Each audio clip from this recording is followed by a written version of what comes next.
My name is Joan Woodward, and I'm the president of something called the Travelers Institute. And the Travelers Institute is the public policy arm of the Travelers Insurance Company. And what we do is educational, informational forums around the country. The Travelers Insurance Company is one of the largest insurers of small businesses in our country. And since 2008, 2009, we really saw that small businesses were struggling and failing. And we took this project, Small Business Big Opportunity, across the country. And this is our 14th symposium.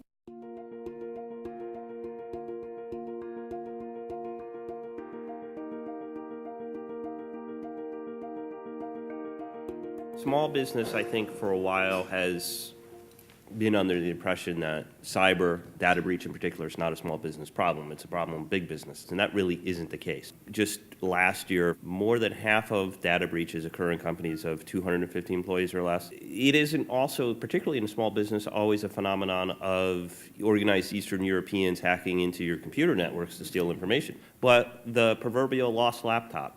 Or mobile phones now that do everything and are connected with everything.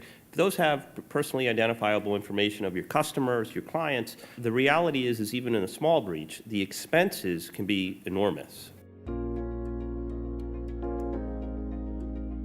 1 in 4 businesses that are shut down due to some kind of a disaster don't actually ever start up again. It's just that first step of having a plan. And it's not nearly as complicated as people think. So from a business continuity standpoint, some of your coverage may come through your business interruption coverage from your insurance company, but the other piece is, do they have a plan, and do they know how they're going to execute the plan? And those are the ones who really are able to survive and then again thrive after an event.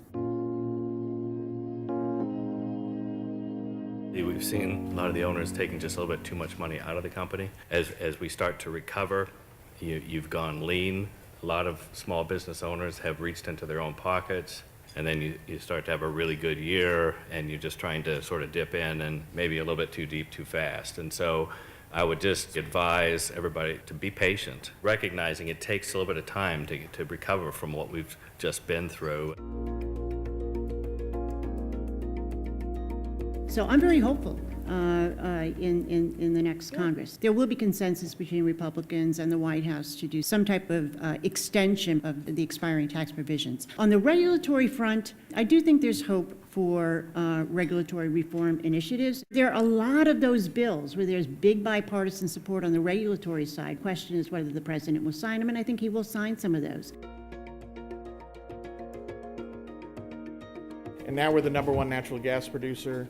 We're the #1 producer of natural gas and oil, and depending on who you look at, we may be #1 in oil now, or we will be very soon. So that's a dramatic transformation, and that's been a boon for the economy. So it's been a good news story for small businesses. Obviously, it's been good news for consumers. We see a dramatic decrease in the price of natural gas, and for businesses that use natural gas. So that's been the good news story in an otherwise tough economy, absolutely.